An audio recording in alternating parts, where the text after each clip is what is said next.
Hello, my name is Katherine Lynne. I am thrilled that you're here watching this video, however it is that you came to land here. What I want to talk about right now is evolution. And I'm really on fire about this. And you might wonder, is she a scientist or a historian, or what's she on about evolution for? No, I'm not a scientist and I'm not a historian, but I am a human. And so my interest in evolution begins at home. It's a very personal interest, but it's not an academic interest. I think that right now, in this moment in our human story, evolution is a big hot topic. And you might not have thought about it this way, but hopefully in the next few minutes, I will have shown you that it is. And here we go. So this is why I want to talk about evolution, is because we're in a moment now in our human story where evolution is on. You know how people say that? Is it on? Yeah, it's on. It's on. How do I know it's on? It's very scientific, you know. Well, I just look backwards at the last 500 years or so, and I take a look at my watch, and I calculate the speed of change. And I don't think there is anyone alive today who would be able to say something isn't happening that is unusual based on the scale of time that we know. Something is happening. There is a streak of incredible change. The speed of change in our lifetimes is unbelievable. And I think about evolution all the time for another reason. And that reason is that we have a problem like a monkey on our back. And this problem is constantly poking and irking and pressing. And it presses on me. And I am sure that it presses on literally billions of other people. I know this. Why? Because I think I am being outrageous right now, but I think it affects billions of people. Billions of people have this same thing rattling in them. Not millions, billions. Because there are 8 billion of us, and I believe that most of us are decent. I do. I think there's got to be, if there's 8 billion, there's got to be at least 4.5 billion who are decent.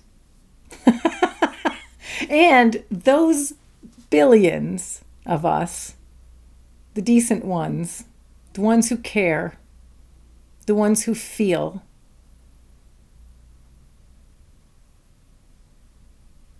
those of us who are sensitive are feeling an anguish right now and a longing for change that is right in our bellies at our deepest core. Billions of us, I think, feel this same way. And when I ask myself, when I look at this world and I ask myself this question that we are all asking, the billions of us, how in the world are we going to get out of the troubles that we're in? When I ask this question, I hear one word in response, and it's a verb. And the word is evolve. It like whispers at me. Evolve. Do it. Evolve. And I think, what does it take? What triggers evolution? What triggers our evolutionary progress? I believe that one of the main ingredients in our evolutionary process sits right inside our ability to ask questions. I think when we wrestle with questions, when we push and pull and dance and stretch and need questions, something happens to us when we really get interested in a real way in opening questions. That something happens to us that expands our perception. Like we start to ferment. And when we ferment, we expand. And when we expand, the bubble of our perception needs to expand. And I think that is a major ingredient that is involved in our evolutionary process.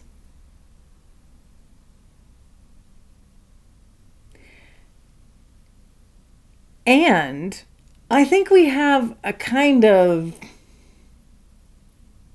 not so good habit. I say us generally, generously and generally. The 8 billion or so of us, we love our answers. We really, really do. We love boxing things and tying it up with a little string and bye-bye. Don't have to ask that question again. I would love, and I am on a personal mission to change the way we come at questions and to gleefully fling off the robe that we wear that says, I'm supposed to know. Just chuck it and let go of the act and the presentation that we make towards one another, that we have to know the answers to everything, when the truth is we really don't know much at all. Like, for instance, what is intelligence? Really, what is intelligence? This word is going around a lot right now, especially with AI. The tsunami of AI is coming, and boy, do we need to redefine some words here. Starting with intelligence, what is it? What is it really? Do you feel awe when you think about what is intelligence? Can you allow yourself to feel awe and wonder and really genuinely ask, what is intelligence? Is it alive? Is intelligence... I know this sounds crazy. Is intelligence intelligent? Is intelligence a living thing? This is just one question, right? What is creativity? What happens in us when we get into a creative state? What is happening in us when we feel creativity? What is longing?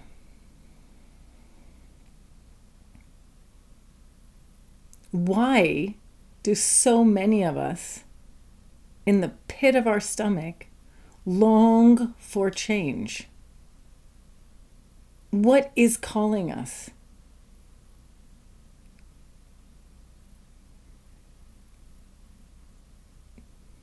Why are we here? What are we actually? What is going on?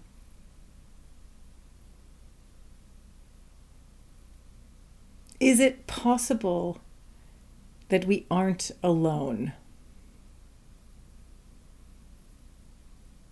that there are other kinds of life that we haven't yet understood. There are so many huge questions. And just asking them, just saying them aloud, can change the feeling in a room, can change a feeling inside me, and maybe inside you. So I think the best thing that we could do for ourselves, and it's really practical and really fun, is to allow ourselves the freedom and the liberation to be able to ask questions without needing to know all of the answers all of the time.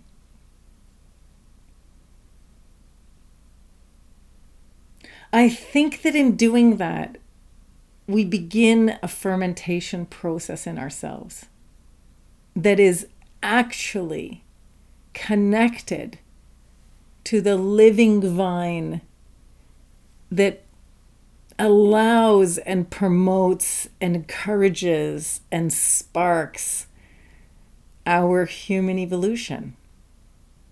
And when I go back to that monkey on my back, the problem that is irksome as irksome gets, and I say to myself, wow, how are we going to get out of this mess? There that word is. Evolve. Expand your mind. Expand your perception. Elevate, stretch, encompass more. Become open to one another,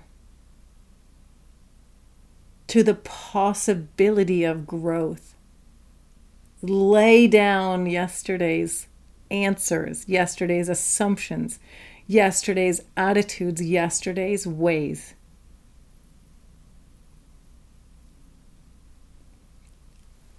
I think the questions are the key. And so I'm on a mission to inspire us to ask more questions. And I would love if you would like to join me. And you know where to find me. I'm pretty easy to find. And let me know if you want to start a conversation about this. Thanks for listening. May the force be with you. May the questions be yours. Oh, so many rich questions. Here's one last thought, actually. You know, I see individuals making evolutionary jumps all the time. I see it in someone who overcomes something that seems impossible. And the thing is, it doesn't happen by accident. It doesn't happen automatically. It's not like, I don't think evolution is like puberty. Like you just sort of wake up one day and, oh, puberty, oh my God, here it comes. No, I don't think that evolution is like that. And why I don't think that is because every time I have seen anybody make that leap in themselves, heroically overcoming something that seems impossible to overcome, it's because of their choice, their decision, their determination, and their openness to do it. Those are all ingredients in there.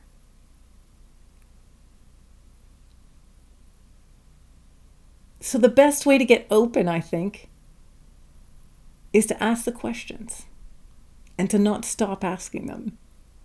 And there's little questions and big questions, just like those Russian dolls where there's a big doll and a little doll and a little doll and a little doll. There's a little question inside a bigger question, inside a bigger question, inside a bigger question, and then even bigger questions. They're all so richly connected and so inspiring. Isn't it great when you don't have to have all the answers? So super freeing. So look, join me if you're interested in this. Reach out to me. Let's talk about this. And let's see if we can evolve. Okay? That's my offer. Thanks for being here. Bye.